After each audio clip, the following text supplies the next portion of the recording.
ਕਾਦਰ ਸਭਨਾ ਦਾ ਸਾਂਝਾ ਆ ਤੇ ਨਹੀਂ ਕੋਈ ਕੁਦਰਤ ਤੋਂ ਪਰੇ। ਹਰ ਟਾਹਣੀ ਤੀਲਾ ਤੇ ਵਣ ਕਬੀਲਾ ਹੋਣ ਜਿਸ ਤੋਂ ਸਭ ਹਰੇ। ਕੁੱਲ ਜਾਤੀ ਤੇ ਕੁੱਲ ਜੀਵ ਜੰਤ ਵੀ ਹਰਿਆਵਲੇ ਨੇ ਇਸ ਕੁਦਰਤ ਦੇ ਘਰੇ। ਇਹਨਾਂ ਕੁਦਰਤ ਦੇ ਸੋਮਿਆਂ ਦੀ ਕਰ ਦੁਰਵਰਤੋਂ ਬੰਦਾ ਮਨ ਆਈਆਂ ਨਿਤ ਕਰੇ। ਪਰ ਇਸ ਬੰਦੇ ਦੀ ਭੁੱਲ ਦਾ ਮਨ ਵੀਰ ਖਮਿਆਜਾ ਕੌਣ ਭਰੇ, ਖਮਿਆਜਾ ਕੌਣ ਭਰੇ। ਚੈਨਲ ਤੂੰ ਸੱਤ ਅਖੰਡ ਜੋਤ ਤੇ ਪ੍ਰੋਗਰਾਮ ਸੁਗੜ ਵਿਚਾਰ ਵੇਖ ਰਹੇ ਸਾਰੇ ਹੀ ਸਰੋਤਿਆਂ ਨੂੰ ਮੇਰੇ ਵੱਲੋਂ ਸਤਿ ਸ੍ਰੀ ਅਕਾਲ ਜੀ। ਪ੍ਰੋਗਰਾਮ ਸੁਗੜ ਵਿਚਾਰ ਵਿੱਚ ਅੱਜ ਸਾਡੇ ਵਿਚਾਰ ਦਾ ਕੇਂਦਰ ਹੈ ਕੁਦਰਤ।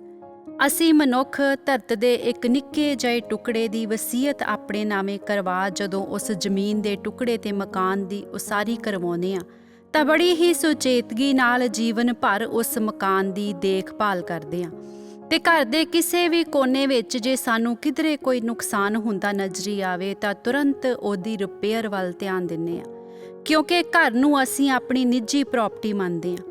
ਇਕੱਲਾ ਘਰ ਹੀ ਨਹੀਂ, ਇਨਸਾਨ ਦੇ ਨਿੱਜ ਨਾਵੇਂ ਬੋਲਦੀ ਮਕਾਨ, ਦੁਕਾਨ, ਜ਼ਮੀਨ, ਜਾਇਦਾਦ, ਹਰ ਉਹ ਪ੍ਰਾਪਰਟੀ ਜਿਸ ਤੇ ਇਨਸਾਨ ਦਾ ਖੁਦ ਅਖਤਿਆਰ ਹੁੰਦਾ ਆ, ਬੜੀ ਹੀ ਰੀਝ ਨਾਲ ਉਹਦੀ ਦੇਖਭਾਲ ਕਰਦਾ ਇਨਸਾਨ ਪੂਰੀ ਕੋਸ਼ਿਸ਼ ਕਰਦਾ ਆ ਕਿ ਕਿਧਰੇ ਵੀ ਕਿਸੇ ਪਾਸੇ ਤੋਂ ਕੋਈ ਨੁਕਸਾਨ ਦੀ ਗੁੰਜਾਇਸ਼ ਨਾ ਬਚੇ।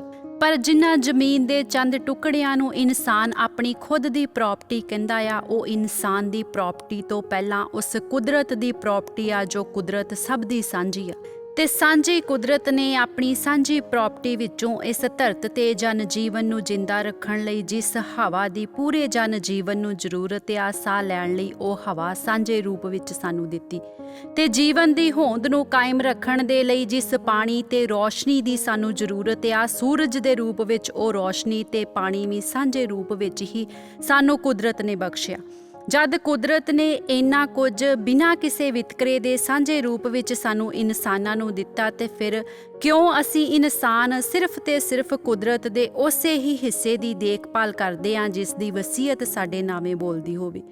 ਤੇ ਬਾਕੀ ਕੁਦਰਤ ਦੇ ਸੋਮਿਆਂ ਨੂੰ ਆਪਣੀ ਪ੍ਰਾਪਰਟੀ ਨਾ ਸਮਝਦੇ ਹੋਏ ਅਸੀਂ ਮਨੁੱਖ ਉਹਨਾਂ ਦਾ ਕਿੰਨਾ ਨੁਕਸਾਨ ਕਰਦੇ ਹਾਂ, ਸ਼ਾਇਦ ਇਹ ਸਾਨੂੰ ਖੁਦ ਵੀ ਪਤਾ ਨਹੀਂ। ਜਰਾ ਸੋਚ ਕੇ ਵੇਖੀਏ ਕਿ ਜਿਹੜੀਆਂ ਅਣਮੁੱਲੀਆਂ ਦਾਤਾਂ ਬਿਨਾਂ ਕਿਸੇ ਮੁੱਲ ਸਾਂਝੇ ਰੂਪ ਵਿੱਚ ਕੁਦਰਤ ਨੇ ਸਾਨੂੰ ਬਖਸ਼ੀਆਂ ਨੇ, ਜੇ ਕਿਤੇ ਉਹ ਸਾਨੂੰ ਨਾ ਮਿਲਣ ਤਾਂ ਅਸੀਂ ਆਪਣੇ ਇਸ ਮਨੁੱਖਾ ਜੀਵਨ ਨੂੰ ਛਿਨ ਪਲ ਲਈ ਵੀ ਨਹੀਂ ਜੀ ਸਕਦੇ। ਕਿ ਬਿਨਾਂ ਸਾਹਾਂ ਦੇ ਇਹ ਜੀਵਨ ਜਿਉਣਾ ਸੰਭਵ ਹੈ? ਕਿ ਬਿਨਾਂ ਪਾਣੀ ਜਾਂ ਬਿਨਾਂ ਰੌਸ਼ਨੀ ਦੇ ਇਹ ਜੀਵਨ ਜਿਉਣਾ ਮੁਮਕਿਨ ਹੈ?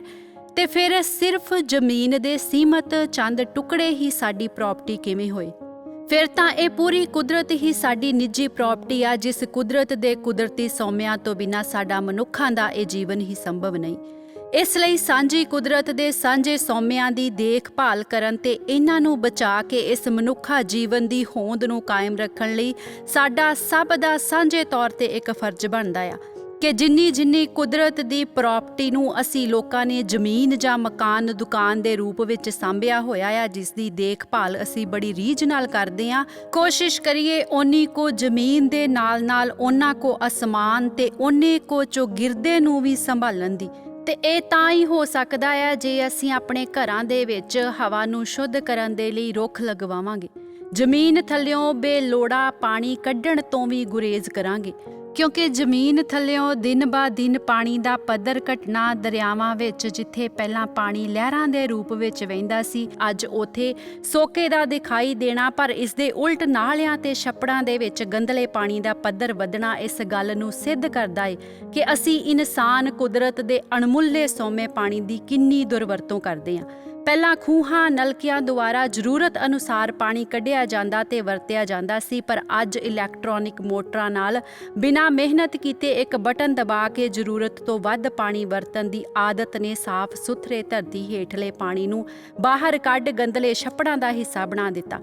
ਗਰਮੀਆਂ ਵਿੱਚ ਏਸੀ ਥੱਲੇ ਬੈਠਣ ਦੀ ਆਦਤ ਨੇ ਤਾਪਮਾਨ ਦਾ ਪੱਧਰ ਵਧਾ ਦਿੱਤਾ। ਕੁਦਰਤ ਦੇ ਅਨਮੋਲ ਰਤਨ ਦਰਖਤਾਂ ਨੂੰ ਕੱਟ ਕੇ ਬਿਲਡਿੰਗਾਂ ਦੀ ਉਸਾਰੀ ਤੇ ਲੱਕੜਾਂ ਦੇ ਫਰਨੀਚਰ ਨਾਲ ਭਾਵੇਂ ਘਰਾਂ ਦੀ ਸਜਾਵਟ ਤਾਂ ਹੋ ਗਈ, ਪਰ ਇਸ ਦੇ ਨਾਲ ਬੇਮੌਸਮੀ ਬਾਰਿਸ਼ਾਂ ਨੂੰ ਸੱਦਾਂ ਦੇ ਕੇ ਲਹਿਰਾਉਂਦੇ ਹੋਈਆਂ ਫਸਲਾਂ ਦਾ ਨੁਕਸਾਨ ਕਰਾ ਦਿੱਤਾ।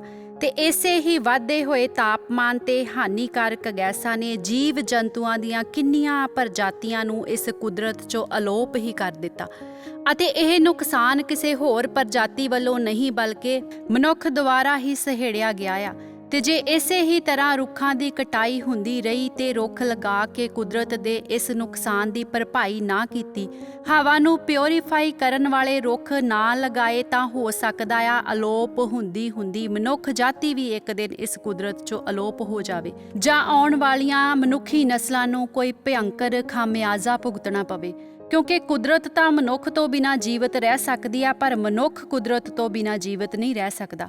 ਮਨੁੱਖ ਵੱਲੋਂ ਕੀਤੇ ਜਾਂਦੇ ਨੁਕਸਾਨ ਦਾ ਦੋਸ਼ ਫਿਰ ਕੁਦਰਤ ਨੂੰ ਦਿੱਤਾ ਜਾਂਦਾ ਆ, ਪਰ ਇਸ ਸਭ ਨੂੰ ਕੁਦਰਤ ਦਾ ਕਹਿਰ ਕਹਿਣ ਨਾਲੋਂ ਕੁਦਰਤ ਵੱਲੋਂ ਦਿੱਤੀ ਚੇਤਾਵਨੀ ਸਮਝ ਅਗਾਹ ਹੋ ਕੇ ਸੰਭਲਣ ਦੀ ਕੋਸ਼ਿਸ਼ ਕਰੀਏ ਤੇ ਸੰਭਾਲਣਾ ਸ਼ੁਰੂ ਕਰੀਏ ਕੁਦਰਤ ਦੀ ਉਸ ਸਾਂਝੀ ਪ੍ਰਾਪਰਟੀ ਨੂੰ, ਜਿਸ ਪ੍ਰਾਪਰਟੀ ਦੇ ਆਧਾਰ ਤੇ ਹੀ ਮਨੁੱਖ ਦੇ ਇਸ ਮਨੁੱਖਾ ਜੀਵਨ ਦੀ ਹੋਂਦ ਸੰਭਵ ਆ।